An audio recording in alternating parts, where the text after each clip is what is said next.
Ce soir, nous recevons l'équipe de Nancy, une équipe que l'on connaît bien, notamment avec le retour à la maison, si je peux m'exprimer comme ça, des frères Greer, Jeff et Ricardo. Ces deux joueurs sont vraiment les clés de voûte de Nancy.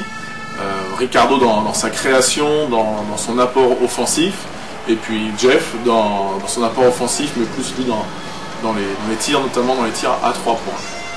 C'est une équipe qui également aime courir, collectivement, joue beaucoup sur les contre-attaques. Donc ça va être un des points clés ce soir pour nous. C'est bien travailler en attaque pour ensuite avoir les shoots le plus ouverts possible avec un haut pourcentage de réussite.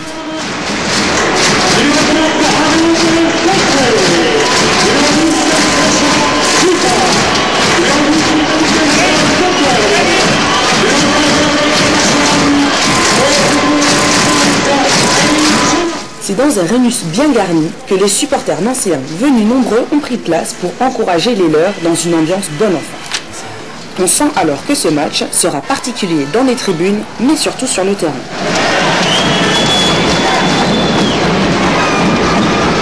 Comme pour vouloir montrer dès l'entame de la rencontre leur statut de favori, les Nancéens ouvriront rapidement le score sur un 3 points, mais Eddie Shannon ne tardera pas à répondre.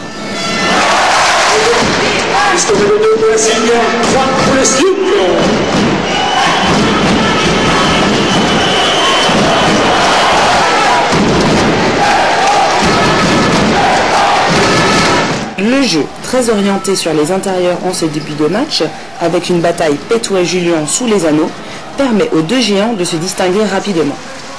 Le ton est alors donné.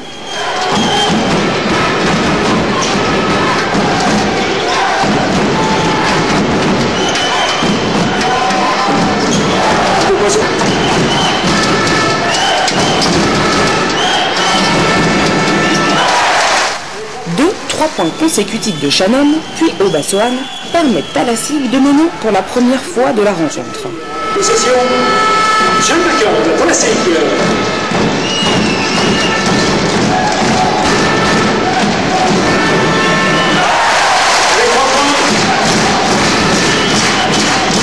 McCord et encore Obasohan porteront cette avance à 5 points après 2 attaques consécutives.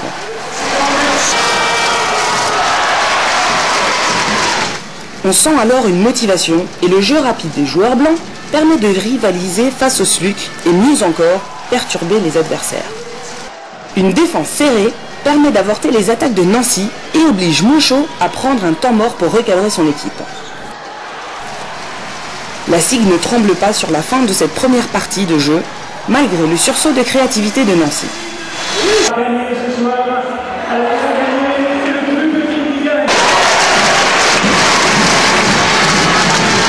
Le jeu peut reprendre et McCord, en bon renard des raquettes, tient son équipe avec une bonne présence sous les anneaux. Le jeu intérieur a d'ailleurs été un élément clé puisque l'ensemble de l'équipe a en permanence pu s'appuyer sur les joueurs de grande taille.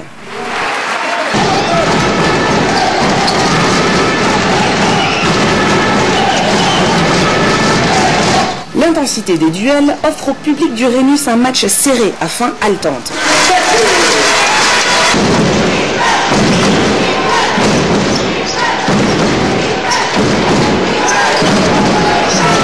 Une puissante défense lorraine permet de repousser quelques attaques de la SIG, mais ne parvient pas à contenir l'euphorie générale de l'équipe. On sent alors que les Strasbourgeois prennent peu à peu l'ascendant sur leur adversaire en fournissant un jeu équilibré et rapide. La première mi-temps se conclut avec une avance de 5 points pour la SIG sur le score de 48 à 43.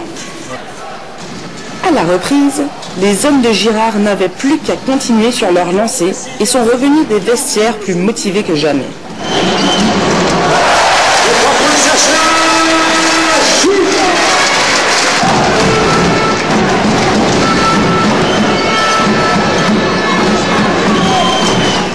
Le coup d'accélérateur collectif porté au SLUC ne fit qu'amplifier l'hémorragie de l'équipe, mais aussi l'euphorie strasbourgeoise.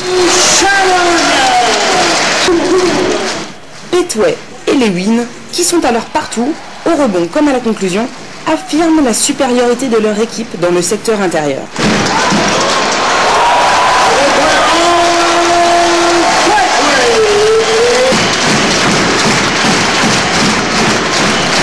Le jeu rapide et un panier à 3 points de Sacha Gifa portent l'avance de la SIG à 15 points face à des Nancéens ne parvenant plus à passer une seule balle dans le cercle.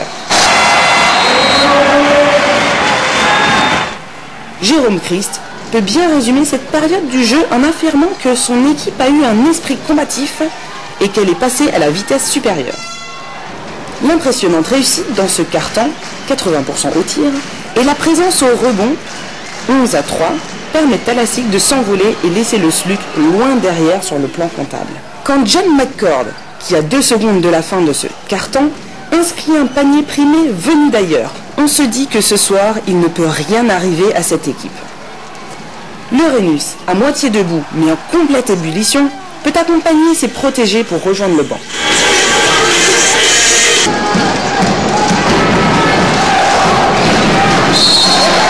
La SIG peut entreprendre la dernière ligne droite avec sérénité, en jouant tactiquement et en gérant au mieux son avance si durement acquise.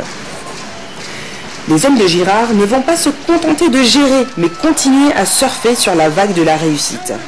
Réussite qui agace DJ Harrison, qui, un peu dépassé par les événements, certainement par manque d'habitude d'être tellement à la traîne, va être sanctionné d'une faute technique pour avoir protesté son mécontentement un peu trop vivement. La hola peut alors commencer et Aaron Petway quitte le terrain sur sa 5e faute d'un pas lent, comme pour savourer encore plus longtemps l'ovation que lui réserve le public. La barre symbolique des 100 points n'a pas été atteinte, mais une brillante SIG a terrassé l'ogre nancéen bien malmené ce soir grâce à un esprit du partage et ce, en compensant l'absence d'un joueur majeur à Fignissime, comme le précisait Éric Girard à l'issue du match. Les joueurs de la SIG ont livré un match plein dans tous les domaines, ce qui leur a permis de remporter leur 8e match sur les 10 dernières rencontres. Le groupe a évolué très favorablement et a montré ce soir qu'il peut être très dangereux, et ce, au moment d'entamer la dernière ligne droite de la phase régulière du championnat. L'équipe de la SIG que vous retrouverez bien sûr